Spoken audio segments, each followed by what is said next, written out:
Matter Over Mind. Cosmos, Chaos, and Curiosity by Elaine Walker. Introduction.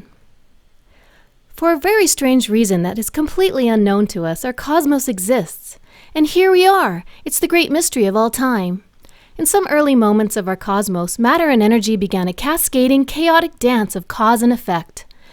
From this cosmic embryo, nature arrived in her many forms and has survived untold adventures. A tiny piece of nature called Earth lay in wait for us in a perfect balance. After some initial spark, intelligent life ever so slowly bloomed on planet Earth. At last, we opened our young eyes and became aware that we were aware, as each human mind turned around to look directly at itself. Along with our self-discovery came our most amazing and surreal capacity, abstract thought. We became divine creators. We created circles, squares, and other streamlined shapes that nature never knew before. We began trimming and ordering nature to our liking. We have simplified and sorted just about every process, object, and idea into abstract categories to cope with our surroundings and to become the most powerful species on our planet. In a twist of irony, and relatively recently in our long history, it is becoming apparent that our abstract creations are in a sense infantile compared to what the natural world has to offer. And so it seems we have come nowhere near our full capacity as sentient beings. Many people in many different fields have begun to study and imitate nature's complicated processes and shapes because they are robust beyond any human creation. After all, the cosmos did not come this far by stacking bricks.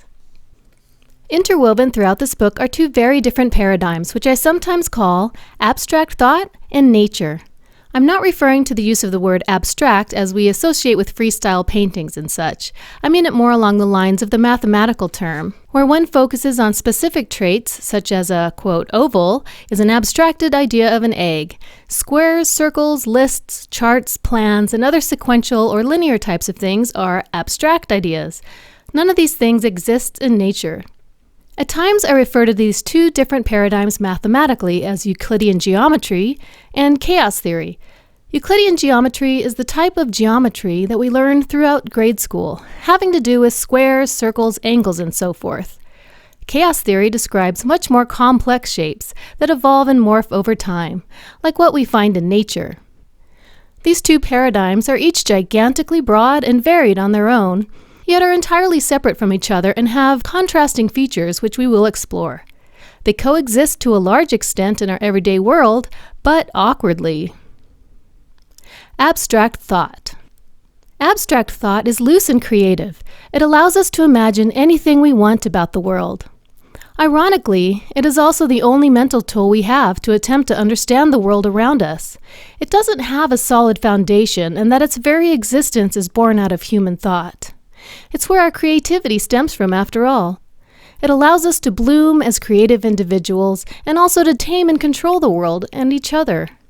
If we had less of an ability for abstract thought, we would be a lower life form version of ourselves. We wouldn't have music or mathematics or particle accelerators or smart devices. We would have no potential capacity for deflecting asteroids. Abstract thought shapes who we are and will ultimately save us from extinction. But it also leads to objects, architecture, ideas, and processes that are rigid, geometric, charted out, relatively static or sequential, and often downright bureaucratic. Nature. Nature is highly efficient and robust, yet sometimes very complex and unintuitive. Nature is interconnected, ever-changing, and cascading. Nature is never stuck in its ways, yet it has a solid foundation, the laws of physics, whatever they ultimately turn out to be. That foundation is where its efficiency and robustness originate. Each thing in nature, no matter how fine a scale one observes, does what's best for itself. Each plant grows towards the sun as best as it can. Each species tries to eat whatever it needs to, etc. If one thing gives way to another, it's not by choice, but merely by nature's laws. And somehow things evolve together over time to fit in a tightly interwoven relationship. So all of the varied textures, splashes of color, and intricate shapes aren't born out of creativity or control. It's just the result of efficiency. Yet we often equate nature with beauty, perfection, and even compassion and love. This book explores why we relate nature to such positive emotions when it's just the laws of physics at work. It also explores some of the many ways we just flat out ignore nature's lessons and live our lives almost exclusively through our abstract thought. The chapters touch on broad and widely varied topics and how we can view each of them through these two very different lenses. There were endless examples to draw from to illustrate the discord of these two paradigms, so I just chose what I think are the most important reasons to come to terms with these two paradigms. Readers may have no experience with some of the subjects, so I've interspersed chapters that give a general background for the layman, such as the cosmos, chaos and fractals, and consciousness. First, we will take a trip through the cosmos since it illustrates fabulously what strangeness we are a part of. We must realize that everything else we talk about was born out of and is an expression of our surreal cosmic home. The chaos and fractals chapter is of particular importance since I have interwoven its ideas throughout the chapters. Ethics and morality are inherently personal, so I offer my background for examples, as well as my thoughts on society and longevity. Countless people, from Albert Einstein to Benoit Mandelbrot to Friedrich Hayek, deserve credit for the constituent parts, but I offer all of this as a tightly woven, holistic philosophy.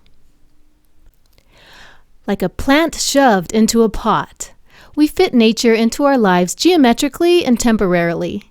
When we get the chance, most of us will enjoy the solace of a secluded natural environment and admire the jagged irregularity of nature. But we will most likely do so on specific compartmentalized days, like on a weekend. And after some time being immersed in nature, it's usually a relief to enter our home. We have a strange mental connection that only humans do to the flat perpendicular walls and the smooth curve of a couch parallel to the ground at just the right calculated height. We are far less awkward in our geometrical environment than we are in pure nature, yet if our artificial environment is entirely devoid of nature's complex shapes, we're also uncomfortable. We seem to need a mix of both. Applying simple geometric shapes to otherwise complex or nebulous things comes naturally to us. We turn trees into tables and chairs, we mold many naturally occurring things into smooth surfaces.